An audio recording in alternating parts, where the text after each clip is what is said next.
Well, well, well, how about that for an intro? Have you ever been introduced by a drone before? I don't even have to say my name is Bradley Hasemeyer or that we're at the Acura Proving Grounds. I should point out, though, that today is a lucky day because I'm driving the completely redesigned Acura RDX before it even hits the market.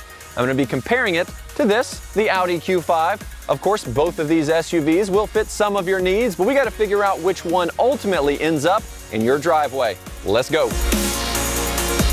Of course, when you're buying a car, what's the first thing you think about? How does it look? Yes, and the Audi Q5 has, well, a conservative look. They did update it, but it still retains that kind of vibe. On the inside, you'll find a clean, modern interior, which I do like, and the screen is nice and crisp, but the touchpad is in front of the shifter, making it awkward to use, especially when driving. And when it comes to the back seat, oh my gosh, if you're in the middle, you're totally out of luck. There's a high center tunnel. You got to figure out how to cram your legs in to make it fit. And they don't even give you USB ports. Come on, guys. And when it comes to cargo space, there's a good amount, but you won't find any under here with this big old spare tire. So with the Q5, you do get some nice optional features like a panoramic moonroof or heated front seats. But guess what? You got to pay extra for those. They should definitely be standard at this price point. All right, so now this is what I'm talking about. Even just walking up to the car, you get this sense of power and excitement. Take a look at these lines, huh? One of my favorite things to note here is the character line. It's essentially the line that runs from the diamond pentagon grille all the way down the side to the back and ends in those dragon tail taillights. If you drive a car with a dragon tail taillight, your day's automatically going to be better. Another design feature that Acura did is they increased the wheelbase. And what this does is give you a more comfortable ride, gives you more interior space, and gives it a more overall powerful stance. Win, win, win all around. And that's just on the outside. Let's go in the car.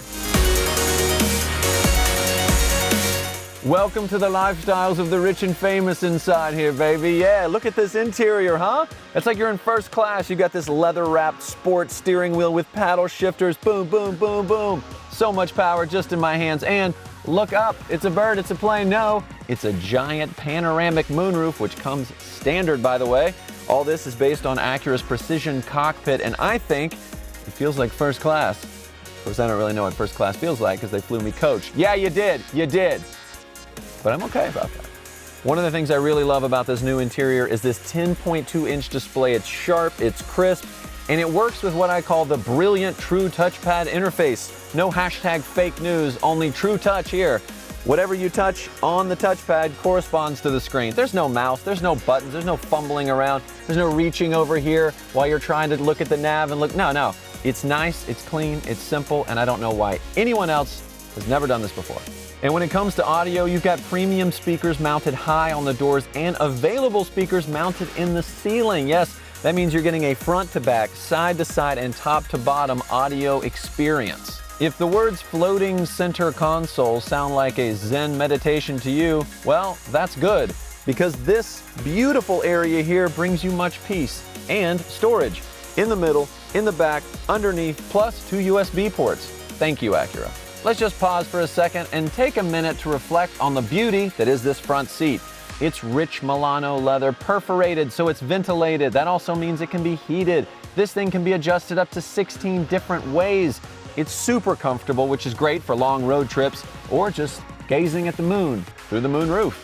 Of course, the people sitting in the front of the car have great legroom. Almost everyone offers that, but a lot of the competitors cram your friends in the back, especially your least favorite friend. You know what I'm talking about.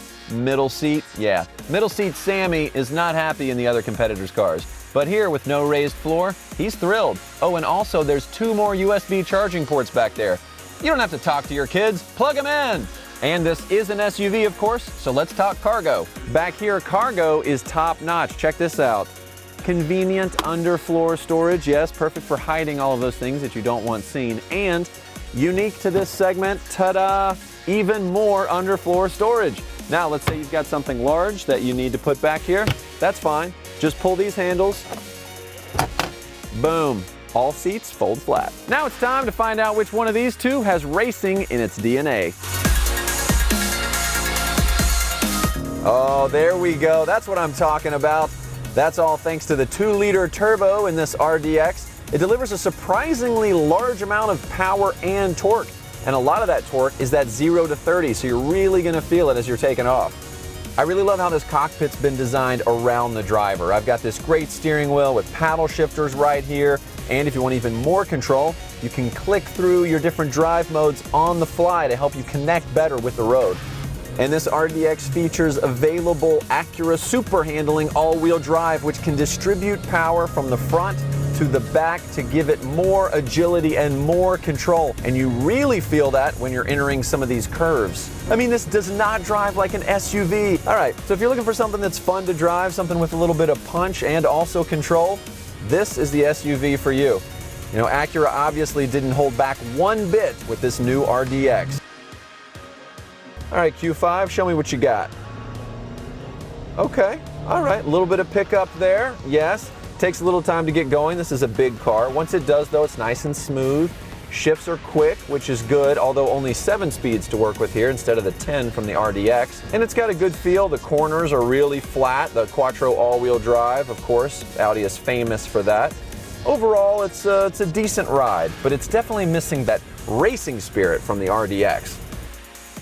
Hey, no disappointment here. The all-new Acura RDX is bold and distinctive. This SUV also comes loaded with so many great standard features that you'll pay an arm and a leg for on other brands, and I prefer to keep my appendages, thank you.